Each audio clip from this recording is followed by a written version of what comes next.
Godzilla with a claw that launches. Some assembly required from the Shogun Warrior Collection by Mattel.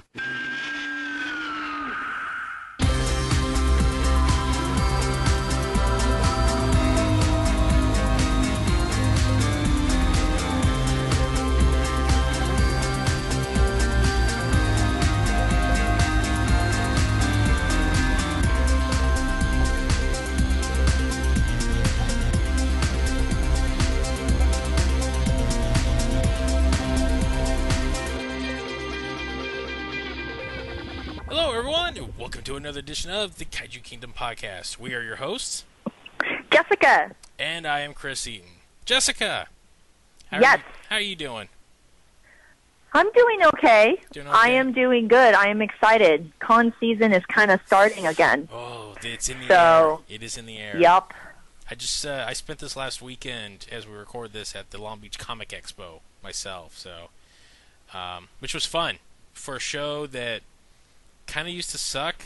It doesn't suck anymore. It's actually really I like to as I explained to people, it's like they were going the way of The Rock when he started doing all those Disney movies, and like his stock started dropping, and then he's like, no, I got to pull myself out of this, and he did Fast and Furious, and then everyone loves him again. So they pulled a Fast and Furious and got out of the rut they're in, and now it's an awesome show. Right. Is that the same as Long Beach Comic Con? Yes, it is their.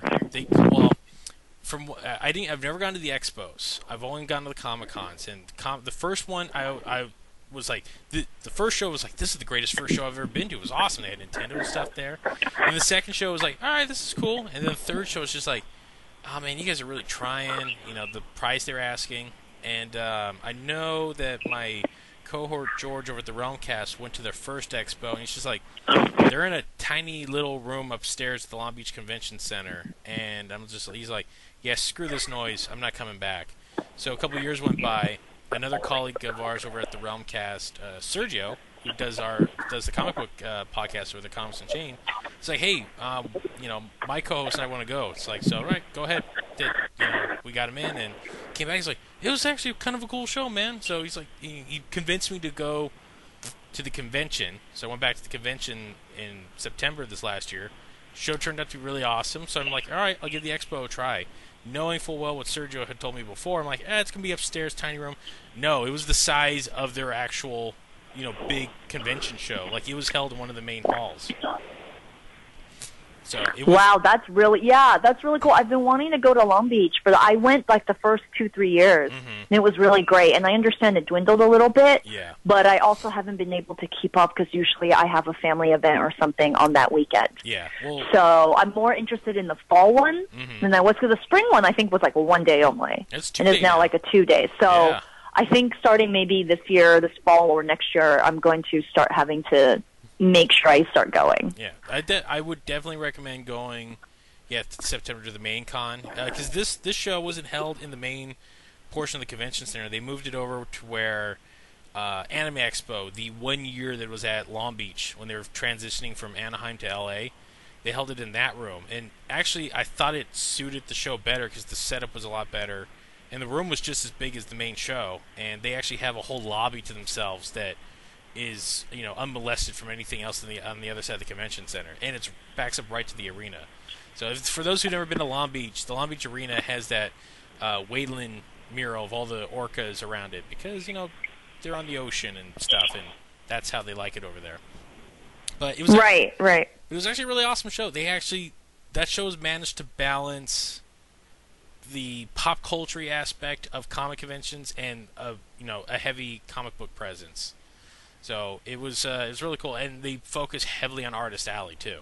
Like that's their big show. Yeah, that's really great, and those people need to be emphasized a lot. They do, and they were getting a lot of work. The few artists that we through the Realmcast we know personally, like Livio Ramondelli, who works for he does all the Transformers stuff for IDW. Like if you see his stuff, you know it like right off the bat. It looks like Drew Struzan drew Transformers. That's how good this guy's stuff is. He was having a great day. And then another associate of ours, Joel Gomez. I love this guy's artwork. I talked to him for like 10 minutes because he had made a Joker print in one of his. It wasn't print; it was a sketch he did. And he put it on Twitter, And this was like back in September. I'm like, dude, you need to make this into a print. He's like, it's a sketch, nobody wants it. And so lo and behold, when I show up at the show, he has it in card form. I buy it off him. I just like, thank you so much for doing this. I'm just like, how's the show? He's like, the show is awesome, man. Like, I got stuff flying off. I can't keep it in stock. I'm like, that's a good sign. That is a really good sign. So they did pretty well. I got to also meet Phil Lamar too. Legendary Phil Lamar. That's awesome. I saw that photo on your Facebook. Yes, we had met him. I shouldn't say I met him. I got to meet him again. But we had met him once when Wizard World came to Anaheim. 2 years before WonderCon came in and kicked them out like a squatter in an apartment building.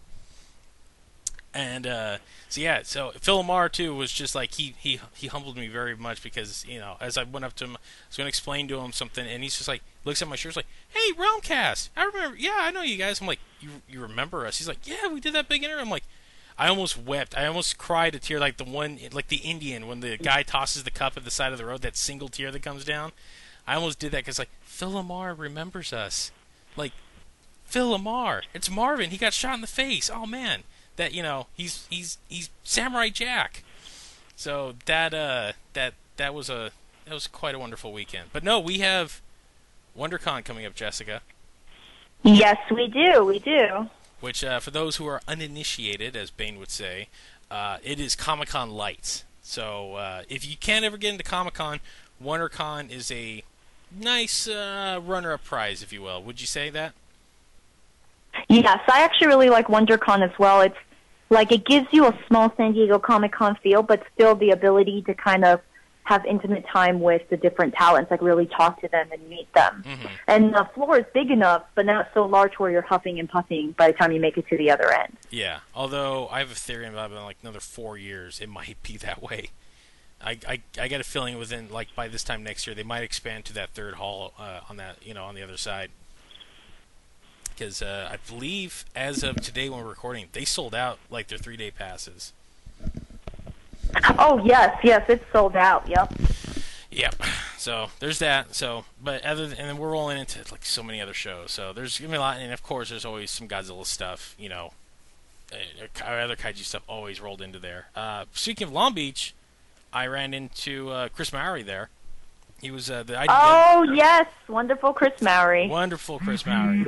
And he was there. He had a panel for IDW's Godzilla. I unfortunately did not get to make it because I had a prior engagement.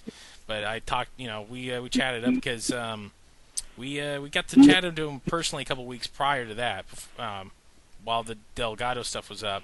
And so we're working on. He's going to come on soon. It's a matter of getting the timing down with him. But no, he was quite excited about the show too. So. I forgot where I was going with this. But Chris Mowry is awesome. That's what you need to know. But for those who've been listening for the last 2 episodes, we want to say thank you. We got a lot of great feedback for the Ricardo Delgado episode. That was a blast to do. He was a blast to have on. And also, we may have something lined up with him in the next month or 2. It's a matter of getting some time split up, but he has vested some interest in coming back on, and I think we might have him back on when his new Age of Reptiles books comes out. So we'll have him on chilling that, and he said he's got some more stories about Godzilla we didn't get to yet. So definitely we're gonna have. I'm gonna push Mountains to get him back on because he was a delight to talk to. Yes, and Ricardo was amazing. He was patient, and he answered every question very honestly, and he made us definitely feel at ease. Oh, he did. And the fact that he sat there for 3.5 hours with us, too, as you and I picked his brain, and it's just like, at any moment, you could be like, okay, I'm done with this. Just like, I got this little petite nerd here, and I got this overgrown nerd on the other side, just like constantly like a woodpecker picking away. But no, he was very, very nice and humble about it. So, I mean, if he's listening, thank you, Ricardo, for coming on. I know that this weekend, I'm going to promote this. If you're in the greater LA area, he will be at a Avatar The Last Airbender art show. Which is on March 7th. March 7th, and it's opening night. He will be there in person because he has a couple of pieces. Because as he mentioned, he worked on the show.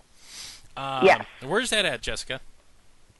It will be in Alhambra, California, and it's at Gallery Nucleus, and it is on Main Street. All right, I'll put that. So it's really wonderful, and it's got free parking, you guys. Ooh. So free parking and food everywhere. Yes, they're going to have a big opening night gala, and I believe the creators of the show are going to be there too. So head on out; it'll be awesome. I'll put a link in the show notes too. But if you want to meet Ricardo and say, "Hey, I loved hearing you on the Kaiju Kingdom podcast," that would be awesome too. So just go up there and give him a big pat on the back and a shake of the hand. And right. Mm-hmm. So any other shameless promoting things I need to do right now before we get into the bulk of the show? No, I think that's it. You're like, that's all the shameless promotion I need to do tonight. Just checked it off here on my list. Yeah, pretty much. What did Chris and Jessica do? Mostly, what did Chris do? So, all right. Yeah, okay. I kind of feel like a jackass just rambling on like that. But what we're going to talk about today, big stuff, because while the Delgado episodes were going up, something happened in New York, Jessica. What happened? Oh, my gosh. New York Toy Fair. Oh, I'm sorry. Toy Fair takes place in New York. Yes. Doesn't have the word New York in front of it. Mm-hmm. And it's only open to those in the industry, press, professionals, and exhibitors. It is not an open for a 10-day thing. Yeah. Which is that one and a few others, I would love to go to. And, no, it was really amazing. I was, trolling online for news on toys and everything. They have all kinds of cute things coming out, and also really more for those who don't like chibi things. There are just regular bust statues, and everything is coming out. So I love it because it's mostly pictures with some, description. You don't get to see prices too much. Oh, yeah. It'll say prototype or pending for licensing approval, coming out spring or, fall 2015 or something like that. Yeah. But it's always a great place to look up new toy news. Well, it is the Comic-Con of the toy industry. It's as you said, it's an industry show. It's like E3. E3, if you're in the general public, you can't get in that unless you know somebody that can get you in. And again, much like you, it is a dream of mine to get to Toy Fair one day. I would love to just peruse the halls. But there was so much. I mean, as a Marvel nut and DC nut, just the DC collectible stuff alone, Jessica. How much did you oogle over that? Oh my gosh, so much stuff. And they're getting smarter and smarter. Like DC's crossing over with more toy companies, which is kind of what Marvel smartly did for years. Yes. So they're not, they're doing this cute series called, I think it's called Dobbs or something. I may have pronounced it wrong. But they look like little peg figures. So they've got a little round head and tiny little body. And they make them in 3 sizes, regular, small, and adorable miniature. And they come in Marvel, DC, and different ones. And then Funko Pops were showing all of their new lines. They'll have Harry Potter ones and, more Walking Dead ones, and I think that's really great. Which, yep. By the way, Funko's moving into the full-on action figure lines. Have you seen their Game of Thrones figures that they made? I did see that, and I think a lot of my Game of Thrones fans will freak out. So they actually announced their second line for those outside the fandom that like other stuff. They're doing Firefly, which I know a lot of people were squeeing over, but most importantly to me, Jessica, they're making a Rocketeer fully articulated figure, which yes, they are proudly sit on top of my mantle. I love the Rocketeer. It was one of my favorite movies as a kid. I love it today for all of its flaws too. But it's also something I've always pondered. It's like, why haven't they done a remake to this? Keep it in the... If Captain America did so damn well, and part of it was because they got the director of the Rocketeer, this could easily be brought back, and they could do it the full justice that Dave Stevens always wanted it to be done in. But they did. As a child, I was like, oh my gosh. At the end, I was like, how is he going to get out of this? Yes. And it was like plugging up a hole with gum, I think. Exactly. And a little-known fact... what is it? Joe Johnson actually had a huge chase sequence in the middle where I think the Rocketeer was chasing down the Nazi spies through downtown L.A., like in the late 30s. And they had this whole thing mapped out, and Disney's like, yeah, we're not going to give you the money for that. So they had to scrap it. That's why in the middle there's just a lot of, talking and not so much Rocketeering. which always kind of bugged me as a kid. But when I got older, I learned to appreciate that movie much more on many different levels. But yes. The fact that finally someone's making a fully, properly articulated action figure, because I got my little Funko Pop one sitting right here on my desk, and I will be getting the Funko Rocketeer figure because he's only like $20, and I'm just like, yes, take my money. Yes, it's like a meme of Philip J. Fry from Futurama holding money. Shut up and take my money. Pretty much. But on other notes of things that can shut up and take my money, Jessica, there was a bevy of kaiju-related merchandise this year, including a lot of Godzilla, of course. So we're going to kind of break down some of the bigger stuff that was out there.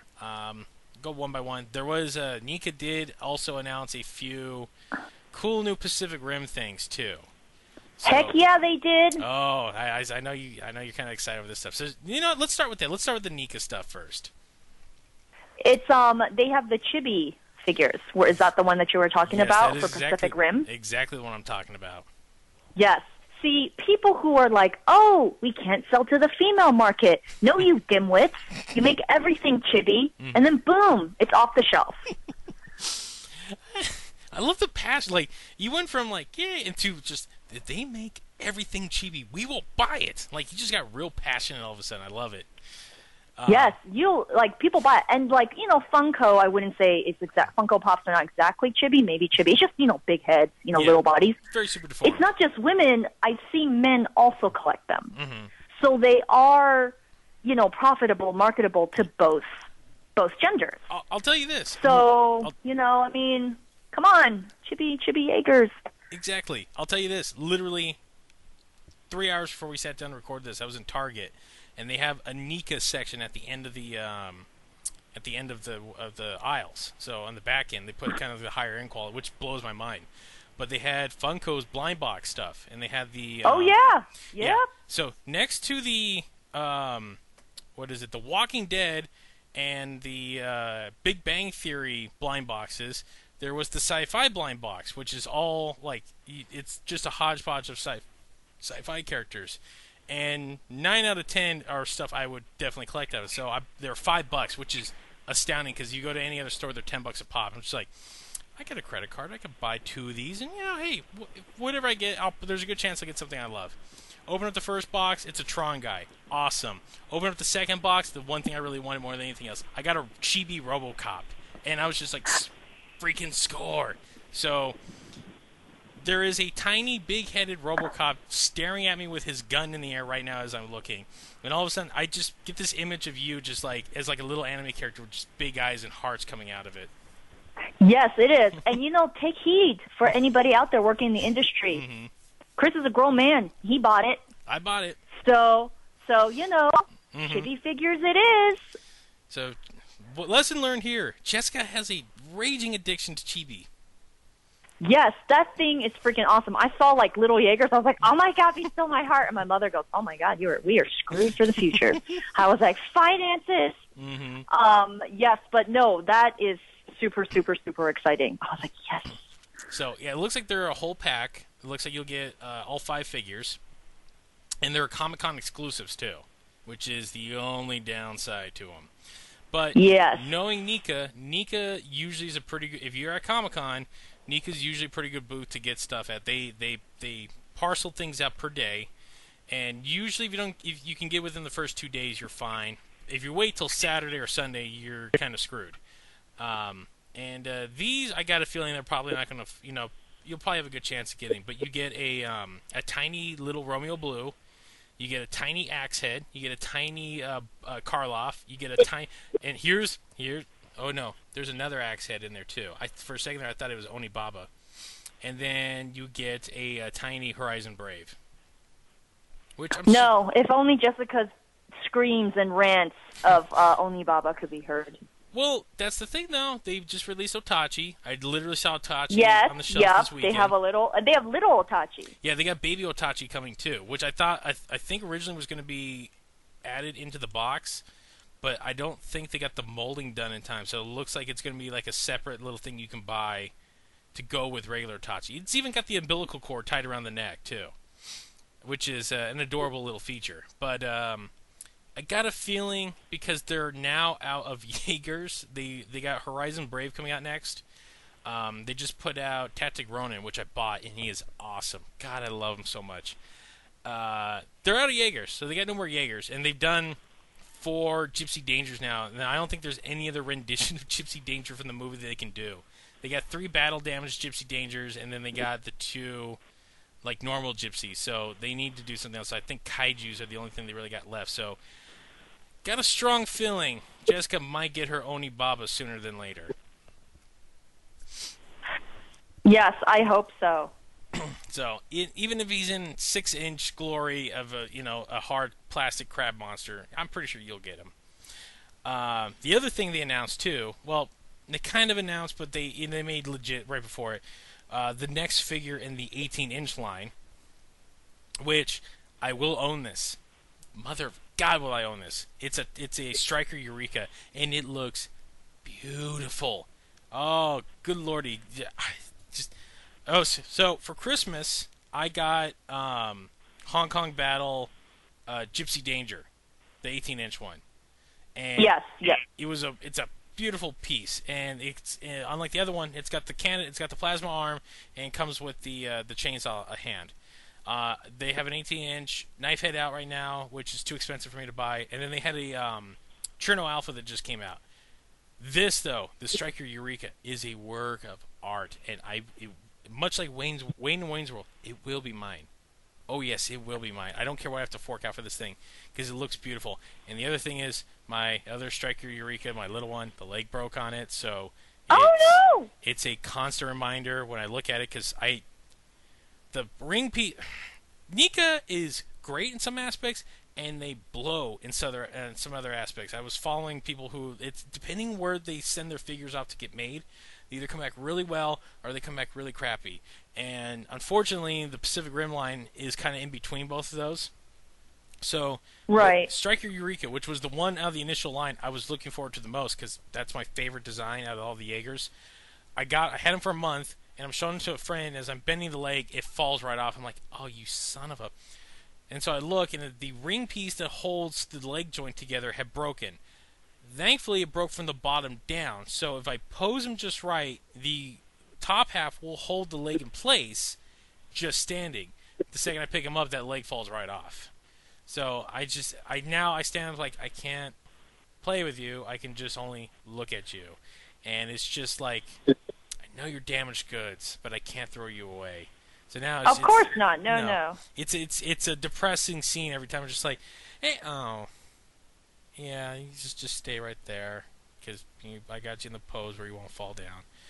But this hopefully will replace that, and replace the hole that the original figure made in my heart. It lights up, Jessica. It lights up. A whole chest and the face lights up. It is fantastic. If it made noises, it'd be even better. Are you about to lose a kidney here to get one of these? I might sell one of if my kidneys are not, inflamed from the poor dietary habits that I've, put myself through. But yeah, so those are the Pacific Rim offerings, at least the big offerings from NECA that they got coming out. Oh, I can't wait. I cannot wait. Other things from NECA, Jessica, they have announced several new Godzilla figures. First one, which is kind of people saw it coming, but it's still kind of cool that they're doing. NECA has this thing where they do video game variants of the licenses they have, usually based on Nintendo figures. So they started Comic-Con, I think, 2 years ago with a Jason figure that was painted like the Friday the 13th NES game, which was the scariest game I ever played as a kid. Because you never knew when Jason was coming up on you to the last second. And there was just this sprite running across the screen with a knife, just knifing the crap out of you. I'm just like, oh, good God, I gotta get out of here. And you're playing it late at night when it's raining, it really adds a creepy factor. So, they've continued on ever since. They did a Freddy one. They got a RoboCop one that's out right now. So, when they announced Godzilla, of course, there's a very famous Nintendo game called Godzilla Monster Monsters. The question has been begged of NECA, will you or won't you? And at Toy Fair, they said we will. So yes, they sure did. Yes, it looks great. I like it. It does. It's got the cool NES painting. It's got the pixelation on it. Now here's the thing that really impressed me, because normally all the figures are just pretty much repaints. That's how they keep costs down, how they can do them. But the important thing is though, they took it looks like the regular Godzilla body, and then they put the 85 head on it, and then it looks like they sculpted brand new spines for it, because in the game, Godzilla's got these huge spines coming out of his back. They're like massive. So the 84 figure does not have that. So it looks like they actually did a little retooling, which is awesome. And he comes in an amazing box that looks like the NES box too. And if it follows the other stuff, you can keep it in the box because it's got a little window you can open up and look inside. Oh, hey, there's Godzilla back on the shelf. So depending on how you like your figures. Right. And on top of that, they announced their regular line. They have a Burning Godzilla, which is just a repaint of the 94 Godzilla, which is usually how it always works. And they got a 54 figure coming out, which looks really cool. The head sculpt's phenomenal on it. The body actually looks really cool. That's the one thing I've loved about the NECA figures so far, is that they're not just a new head sculpt on the same body. I think each figure has been a new sculpt, which really shows nice attention to detail. So kudos to them. Now, unfortunately, though, they can't ever do any of the monsters because Toho never gave them the license. Because people have been begging for, like, oh, will you do a Ghidorah? Will you do a Jet Jaguar? It's like, yeah, Toho won't let us do that, so we're just going to keep churning out Godzillas as long as we get the license. Which is a huge bummer, because I would love to see, like, an Anguillus figure done through them. So, moving on, we have Bandai Creation. Yes, we did, and I saw your post on it. It was hilarious. Yeah, every year they disappoint me more and more. You know what they're like? They're like that kid smart, but he doesn't apply himself at school. And when he brings him his report cards like D's and F's, it's just like, I've seen you do math. I know you could do math, but why aren't you doing it? And you just get that, I don't know, just that smart-assy remark. And you're just like, apply yourself a little bit. Come on. That's Bandai Creation to me. This is the company that, for the longest time, would never import anything. And then they started importing them. And at first it was cool. It was awesome. And then they got lazier and lazier. And then years would go by before they got anything new. The last new thing we ever got out of them, toy-wise, which was like their own sculpt, was a King Caesar figure, which sadly sits on the shelves and depresses me to no end. Then they have the license for the American movie, which, ironically, one of the few times they actually improved upon the Japanese design. I've gone on about this. I picked up the Godzilla figure that they put out, which for some reason was cheaper than the normal line. I'm like, why is this $10 compared to the $15 to everything else? I never got it. But the sculpt on which I'm holding my hand right now and kind of looking at them, the sculpt on the American figure blows the Japanese figure out of the water. It's just one of those things that's just, they did just that a little bit better.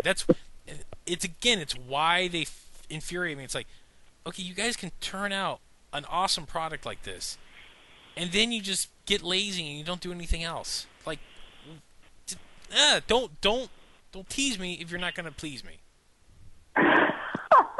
Just realized that rhymed too. But moving on from that, they did have a few new things to promote this year. First things first, though. Every year when because Bandai's big thing is they promote Power Rangers. That's what they got. That's what they have, and that's what they push out there.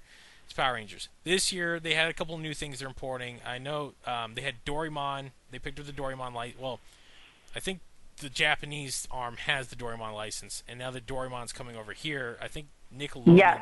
Is it Cartoon Network or Nick that's airing him? One of the others airing him.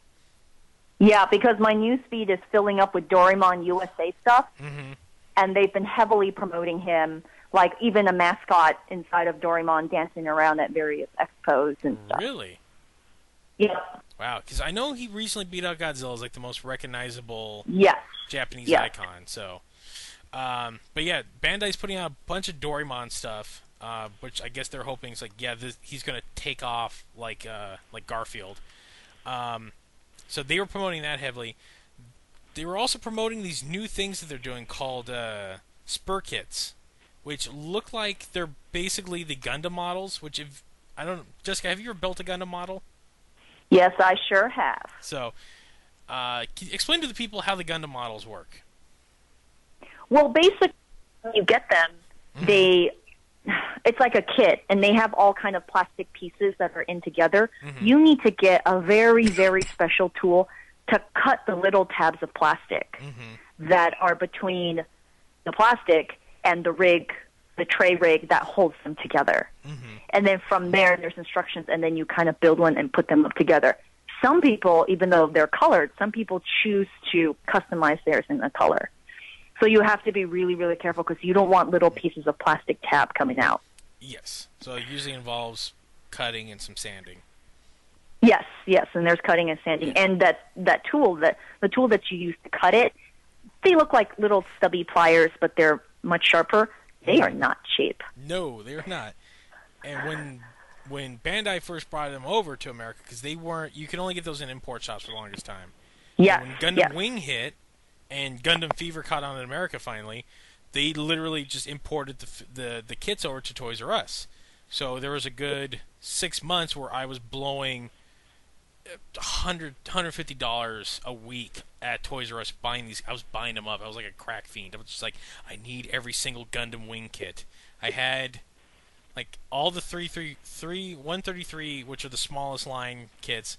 Then I had most of the large kits, and after a while, I'm just like, I can't afford. It was like literally, I was like a disheveled like bum who had just maxed out on his addiction. I'm just like, I can't go on anymore. I'm just like, go on without me, Serpent Custom. I'll get you another day. Oh my goodness. Yeah. The two I never got, which were the Endless Waltz one, were the Tulgis 3, which was my absolute favorite design out of all of them, which wasn't even a proper Gundam, and then the Serpent Custom, which was the bad guys' mechs, which I thought was a beautiful kit. But the beauty is they're models, but they're action figures at the same time. You can move them and pose them, and they're fairly durable too. So Bandai's been hawking these since 99, 2000 in America, and they finally woke up and got the idea. It's like, oh, why don't we license other stuff and do them like this, like they do in Japan? So they got the Halo license, and they're doing it like that, which I'm like, all right, cool, that works. Even though I don't like Halo, I don't play Halo. Like, I could see that works, and they look really cool. They also got the DC license, and they're doing a Batman one, which looks actually really cool and puts a lot of the Mattel stuff to shame. And they're also got they're going to do one for Joker, for Superman, for Flash as well, too. And a Bane one. I see a Bane. But yes. More importantly, out of their creation line, they had on display a little section, all the crap you could find on store shelves right now, which I'm just like, this has been on the shelves for actually coming on to a year now, so why are you still hawking this? The other thing, though, they actually have two new, as I put in air quotations, new things. They have the giant 18-inch American Godzilla coming out, which actually looks pretty cool. It looks like it has the articulation of the other 18 inches, which are actually nice figures. They're really, the closest, cheapest thing you can get to a big figure without breaking the bank. And they're importing. I know they put them out in Japan, but they're bringing them over here. I never got them. They're these eggs. They're like transformable eggs. So one is, looks like a Godzilla egg, and it opens up, and it's Godzilla. And then the other one is a Muto, and it's the lamest transformer of all time.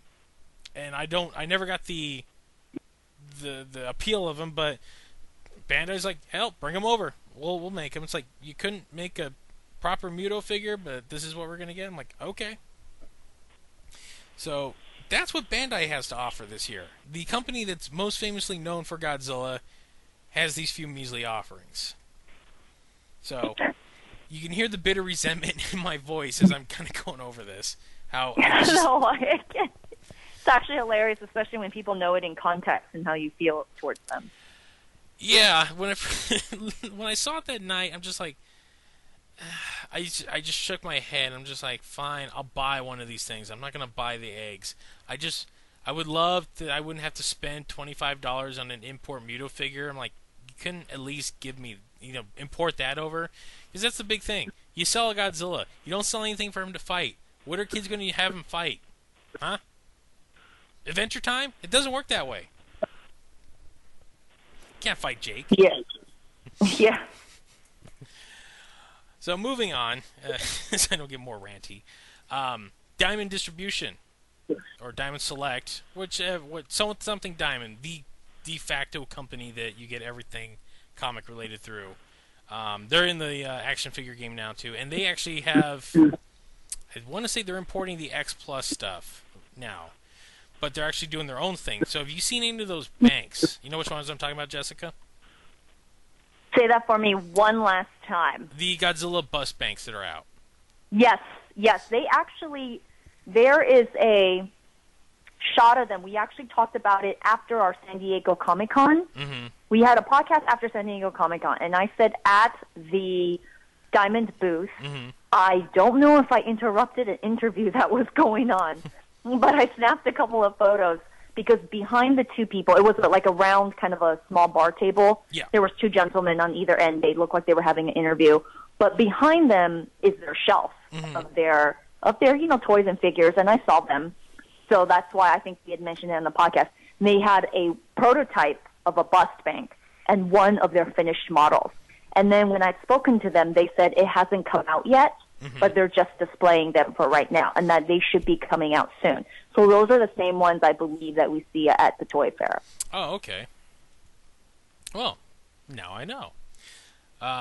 Because they've last year before the movie came out, they released the '94 Godzilla full-size bank. So it's a nice heavy-duty figure that's also a piggy bank.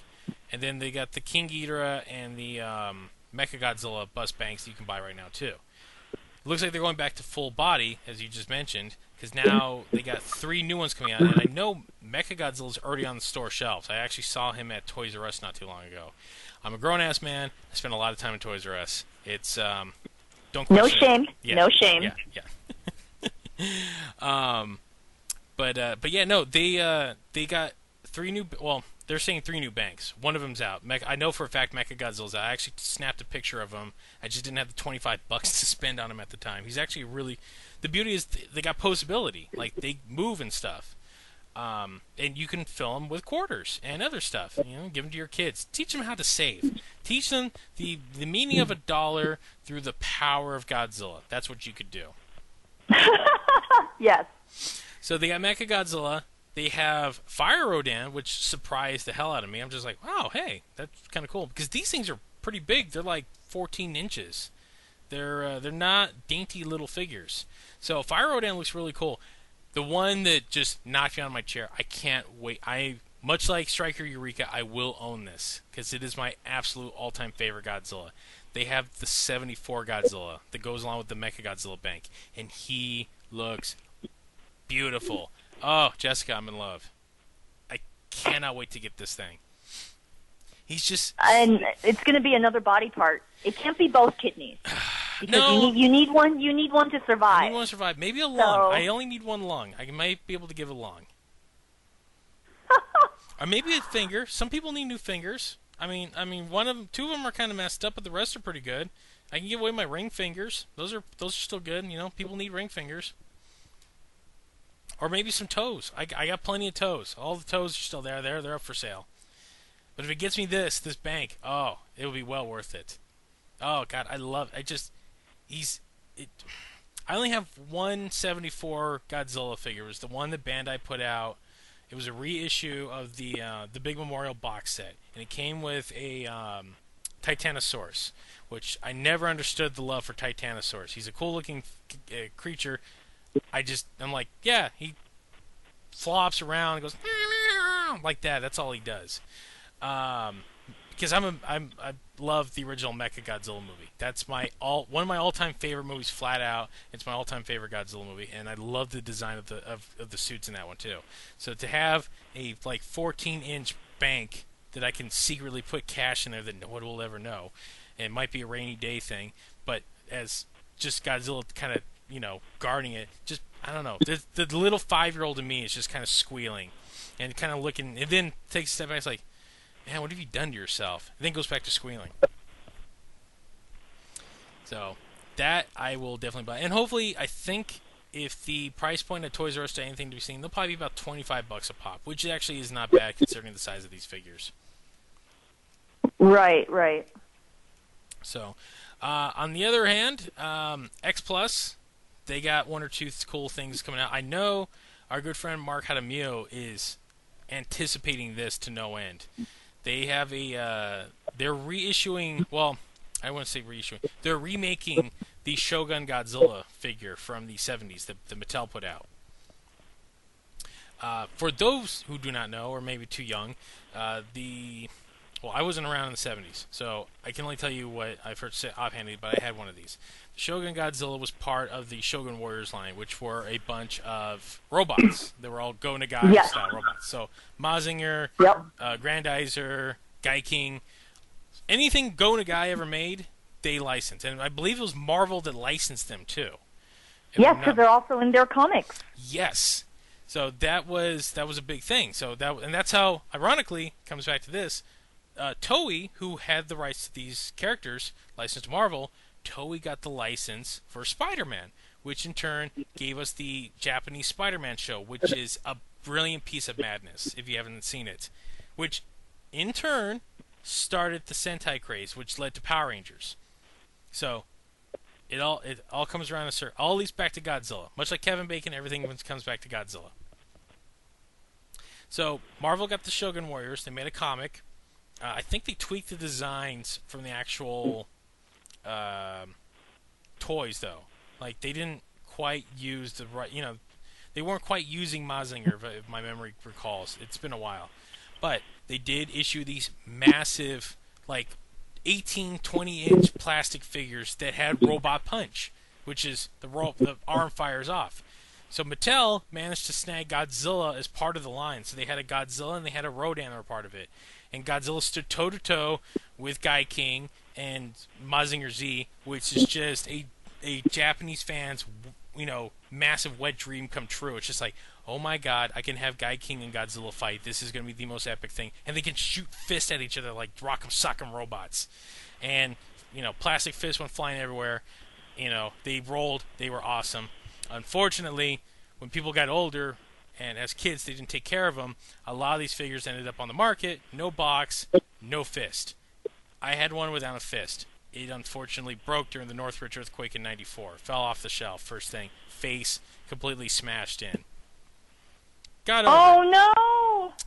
It was fine. I was a little heartbroken when it happened, but my dad got it in a trade with a buddy who had an extra one, and he was giving it away anyway because he's like, I got one that's complete. I'm cool. Give this to your kid. He'll enjoy it. So mine was missing the fist anyway. He was a little worse for wear, but, he's meant to be played with. Fortunately, 6.4 earthquake was the death of him. If that was the biggest thing that got damaged in our house, that we were lucky because we were in Norwalk. We were not that far from the epicenter, about 20 miles, and that house shook like, I can't even say. It was frightening. Were you out? Were you out here for the Northridge quake? Yes, I was. Were you in Alhambra, Pasadena still, or were you somewhere else? Yeah, I was in the San Gabriel Valley. Ooh. Yep. It was. We really, definitely felt it. Yeah. Oof.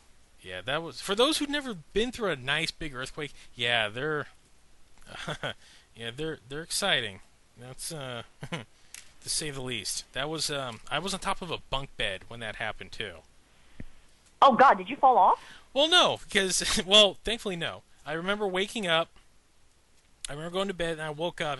I was 94, so I was 10 when it happened, and my brother was on the bottom bunk, and I remember waking up and the whole house was just rattling. That's what. Would you say that the noise is what scares people more than the actual shaking? That's what seems to get people more. I think it's both. I think it's more of the shock. Yeah. To be honest, even if it's a small sway, you still completely freak out. Yeah, you never know when because that's the thing. It's like someone's hiding in the bush waiting to stab you.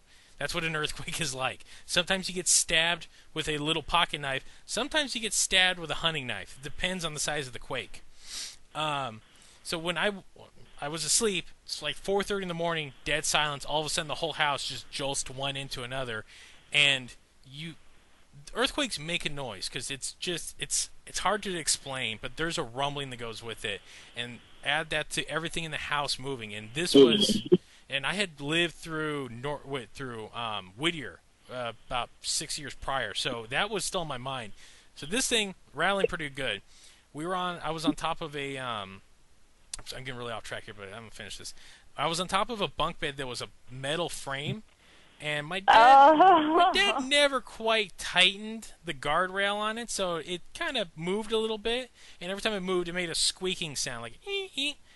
So add the sound of our bed rocking back and forth, and that metal going, and my verticals in my room flopping up and down like waves in a pool. Stuff's falling off my shelves, and I'm 10. I start freaking out. I'm like, what? Oh my god! I hear my brother freaking out. Then the next thing I know, because the bed is moving pretty hard, and all this happens within the confines of 10 seconds. Feels like an eternity. I remember, I'm like, oh god, what if this bed falls over? Before I can figure that out, my dad runs in, grabs me by the back of my pajamas, pulls me off, much like a lion grabbing her cub by the neck, grabs my brother underneath his other hand, and runs us to the hallway, which is under the door where they say get under the door frame. It's the safest place. I'm freaking out. My brother's freaking out. My dad's just like, just hang on. It'll be over soon. And we're like, where's our mom? Like, where's mom at? And he's like, that's a good question. So it starts slowing down. It comes to an ease, and it's, we're rolling. My dad gets up. He's like, yeah, everyone all right? And I hear my mom and our dad going, yeah. So we walk in, and 2 days prior, no more than 2 days prior, my mom had purchased a brand new China hutch. This was her dream, to own this China hutch. And she had just put all her fine collectible China in there, all this nice stuff. It was lit up. She kept it on for a couple of days. And not being detrimental to my mother's parenting skills, but she knew my dad had us, so she went to go save the one thing that honestly could have killed her if it came toppling down on her. So we go into the den, and my mom has her arms around the top of the China hutch, holding it in place. She's like, nothing fell over, thank God. It's like, are you going to move away there? She's like, I'm going to wait for the aftershock. Once that's done, then I'll move away. Aftershock came, jolted for a minute. She's like, okay, it's safe.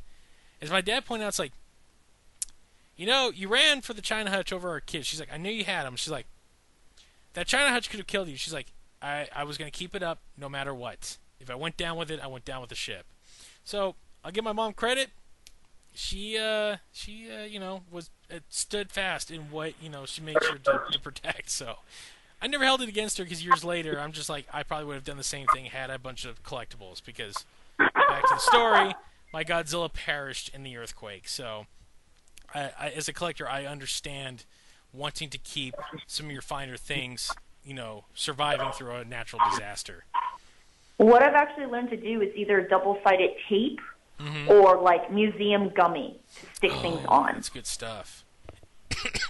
Well, it's like I have 2 statues. I own 2 statues that are breakable.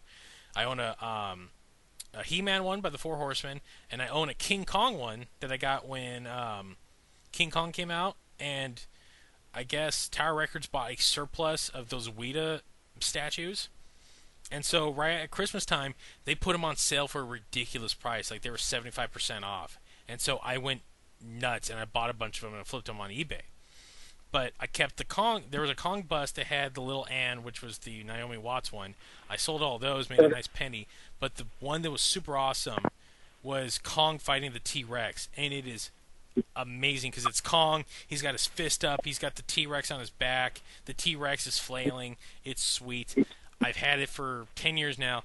Thank God it's managed to survive 2 moves, and the tail has not broken off.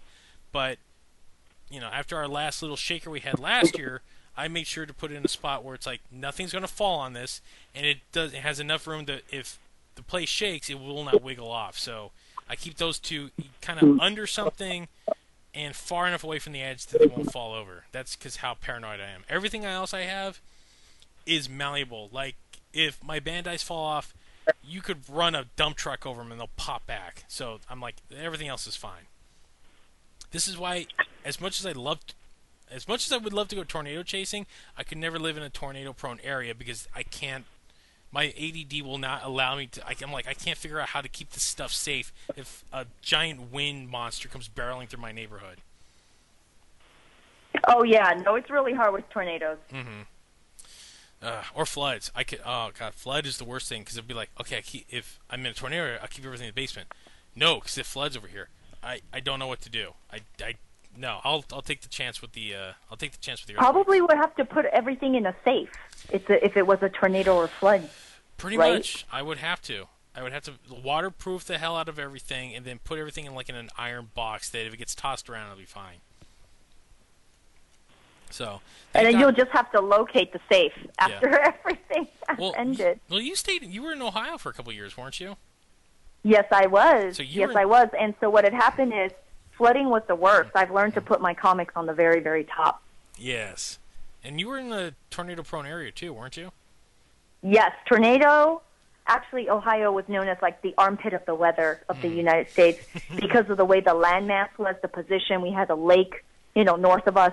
So we had earthquakes, flooding, tornadoes, and like storms and hail. We had everything.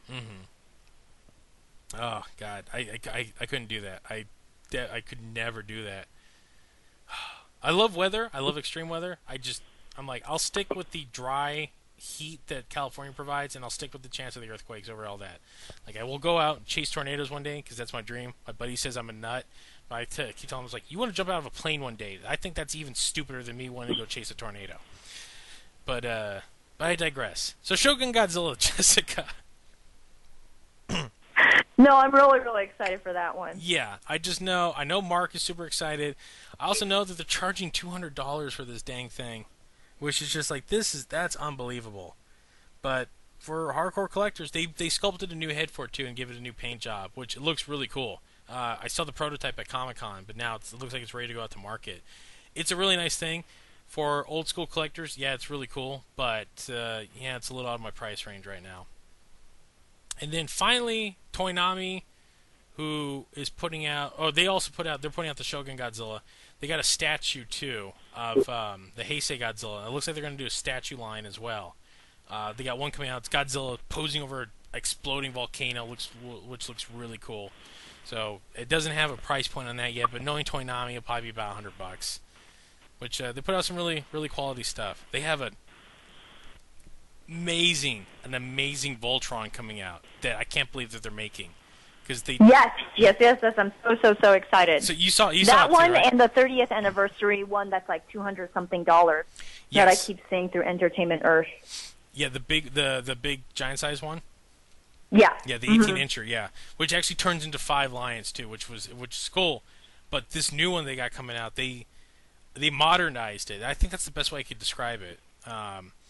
Where they took the basic designs, they didn't go full Voltron Force, which I think went too far, to the left. Instead of kind of finding a balance between new and old, they pretty much just kind of they streamlined it and gave it like a modern edge to all the lions, and all the lions are individual and they look awesome. And then when Voltron is Voltron, he is super badass. I just like, oh, shut up and take my money on this one. So, yeah, the Voltron I hold very dear, and I got my one issue Toynami Voltron. That's the only thing I really own. Oh, I got when Mattel squandered the license on Voltron. They had it and they squandered it. The one year they put out a Blazing Sword version for Comic-Con. That was one of the few Comic-Con exclusives I ever bought out of them. And then after that, never again. So, I'm exhausted, Jessica. No, it's no problem. It's got tons of news. Yeah, we got tons of news, and we're doing this late, and I've been ranting and raving. I feel like a jackass because just like you've had 3 words in on this whole episode.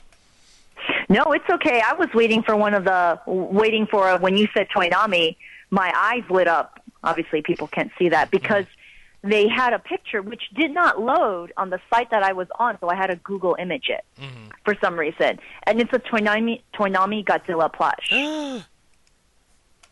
Uh-oh. Yeah. Oh, I didn't see that either. Uh-oh. Explain it, Jessica. Yes, and so it's just really cute. If it's correct, because on the site that was sent to me, I had, because they said updated, and I saw it, and it said Toonami Godzilla plush, but it was like an empty square with that little broken image of a pic. Yeah. So I had to Google image it. I didn't see much. It's like a lot of old stuff.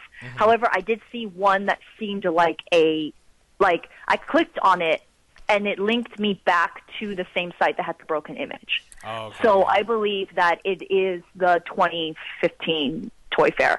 But he's more kind of a chibi figured. Yes, I'm looking at it right now. I see what Are you looking at it right now? Yeah, I'm looking at it right now. Yes, I do. Okay, for some reason it doesn't load on my devices for whatever reason. But he is cute. Oh, yeah. He's the 89, so he's the Biollante Godzilla. And he's super fat, and he's super chibi.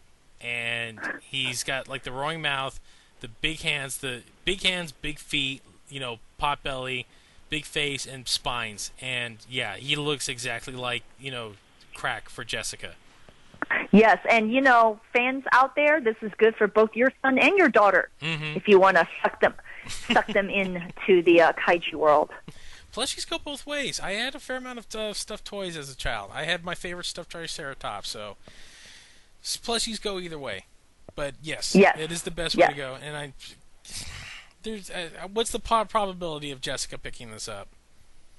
Really, really high, or at least I would find some way to swipe one later if I don't have the funds at the moment. Yeah, but there's no release date on them yet, but I know that... No, there isn't. There isn't. Well, I know Toonami's been doing they've been doing the Hello Kitty crossover stuff lately. Yes, they have with Street Fighter. Yes, I actually got the Bats Maru Ryu figure from Comic-Con like 2 years ago, which was really cool. But I actually had to sell them like not too long ago because I needed the cash, and people were like, "I'll give you $90 for that." I'm like, "Sold." It was 15. So, but he's Bats Maru. He's the most awesome pissed off penguin you'll ever meet. So. Yes. But so plushie galore for Jessica. Oh wow. Okay. So I think that's about it for Toy Fair. There's a ton of other cool stuff. I'll put some notes in the. I can't even talk right now. It's late. I'll put some Chris talking. Take 2. All right. I will put some. I'll put some links in the show notes of all the stuff we have talked about, and much more. So yeah. So you want to see what we're talking about? Go ahead there. I'll put that up. On a side note, I want to say thank you to Kaiju Cast, who gave us a nice shout-out on their last episode. Yes, thank you so much. Yeah, I was going to say the same thing. Yes. So, thank you to Kyle over there. We appreciate all the love you sent us this way. He hit us up on Twitter, right when the Delgado ones came out, and he was just like, "Oh man, that was a score." I'm just, I'm like, "Thank you, sir." Just, if he said no, never would have known. But thankfully, Mr. Delgado said yes, and we got an amazing story out of it. And apparently, a lot of people really liked it. We got some really good feedback on that. So we're hoping to kind of expand more and get some more interviews lined up for you good folks to listen to us. That's what's coming in the near future. But for right now, you get my sultry voice and Jessica's lovely siren song. Oh, yeah, and I thought that was absolutely amazing for how they, did a shout out, because people always think you're in competition with another podcast or another news site or another person, but really there's actually more to be done if you guys all kind of helped each other out. Exactly. There's a camaraderie. There's a camaraderie in the podcast world. There's no yes, there is. Hey, screw you. It's like, no, man, come on, and talk. So that's what I love. That's what I love about podcasting. It's just like, it's all good. It's like a bunch of hippies got together, and it's just, it's free love, baby. It's all free love. Just, pass it around. That's all you have to do. Yep. And if somebody loves one Kaiju podcast, they'll want more, so they'll listen to another one. Exactly. So it's all kind of, it's good to kind of all help each other out. I met Chris at Press, doing press work, and we worked for 2 different sites. So, and we got along great. We did. Jessica mentioned, she's like, "Hey, I like mixed martial arts." Really? Go on. And she's like, "I like giant monsters." Really? Go on. "I love monster trucks." Whoa. Stop. What? Yeah, you're hitting every point. I'm just like, oh, I like that too. I like that. Monster trucks. I'm the whitest person in the world. I am half white trash. I don't proudly say that, but it's true. I'm half white trash, half upper middle class. And Monster Trucks was the one thing, because you were like, it was like in Mario, when you hit the turtle shell enough, you hear the sound getting higher and higher, and you're going to hit that one up. You know you're going to get that one up. And when you hit Monster Trucks, it's like, oh no. It's like, wait, the record's scratched. And I'm just like, you don't like Monster Trucks? I'm like, it's the one portion of my white trashy culture I never got into. I don't not like them, but it's like I never got into Gravedigger, and it shocked the hell out of me. I'm looking at this like well-dressed, petite little Asian girl who's doing press lines, and she's like, I love Bigfoot. Like, she, like, just a fire lit up in her eyes, just like destruction. The thing is, like, how can you not love Monster Trucks? It's basically Hulk smash for vehicles. Which is what when you were talking about, because are you going to the next Monster Jam that's coming out here? I really, really want to. I remember a couple of years ago they did it was a tour of comic book related trucks. Yes, they were. I don't know if you remember that. Yes. And I remember sitting there. I was like, "Goodbye, mother. You will not see me for a little bit." She's like, "What's happening right now?" And I was almost like out the door. And then so she was like, "I don't know how we raised her." And then I was like, I will stalk these people online. Mm-hmm. And so it was amazing because they also took turns. So the Wolverine truck didn't always show up at all the cities, and then some did and some didn't. And I was like, oh, if only I could fly out to see certain trucks. But yeah, no, I was very, very, very excited. Which I've come to learn, because when you brought this up a couple weeks ago, I was just like, you love you have your standard small Asian girl, stereotypes. You love everything cute and fluffy. You love plushies. You got all that down. But on the other end, you like all this other stuff. And I'm like, what is the common thread? Oh, Jessica loves destruction. She's a destruction junkie. This is why she loves these things. Because she loves watching violence. That's what she loves. I like watching it. I don't like advocating it. I think the difference is the fact that it speaks, we need to have peace and love in this world. That's just what it is. I know that does more good. Mm-hmm. However, it's just that every Hulk and Abomination fighting it out, Superman and Darkseid. I like large creature characters just kind of duking it out. You love like monster truck rallies. It's because it speaks to the part of the human soul and brain and spirit that just every once in a while when you're really angry and you want to punch out your coworker for saying something stupid, but you don't actually want to do it. That's not humane and that's not civilized. Exactly. But you get to see it live out through vehicles or through fictional characters or shows. You know what I mean? So it's a part of you that's like, yes, that's why I feel for Dr. Jekyll, Mr. Hyde, or the Hulk. Sometimes you want to beat someone, but please don't actually do that. You want to smash. Which I'm shocked you never took up a martial art. Not saying that stereotypical. I did when I was a little girl, and I did it for several years, but I had to stop because I had to choose between that and violin because I was doing things concurrently, and my mother was like, no, we put a lot of money and hopes into violin to, perfect it. You didn't want to break my little delicate fingers because then I can't play violin. So sadly, I had to give one up. And so I still love it. I still play violin. I still keep up with it. But a part of me was just kind of like, I wish there was, I should have continued with martial arts. But, I can see from a concerned parent's point of view, like how those two, hobbies can not cross over well. Well, had your mother had the foresight of where martial arts, at least competitive martial arts, would have gone, she might have kept you in there. Yes, she might. But she also, martial arts, she didn't know until years later, is supposed to teach you discipline. Yes. And how to calm your temperament. It is you use it to defend yourself. You don't use it to go out and start punching people on the street. Yeah. But I was also that, one little girl that you had to, lift up by her hoodie because I'm kicking and punching the air. And so my mom is like, this sensei cannot bring discipline into you, even if they had to. So I'm going to pull you out because I'm afraid you might hurt someone at school. But I wasn't. It's just my time to release. for those who don't know what a metronome is, you know, it ticks back and forth, and like a hypnotizing thing. Yeah. But you're supposed to keep beat to it, you know, with musical instruments.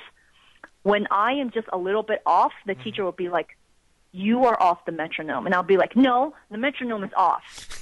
I'm the one that's on beat." And then so there was I mean, it took years for me to like hone that skill. So my mother knew with my I mean, I have discipline now, but you know, when you're a little kid, my mom is like, no, my little one cannot go through this. Not only will she break a finger, and if she doesn't, she will break someone else's fingers. So let's not deal with this.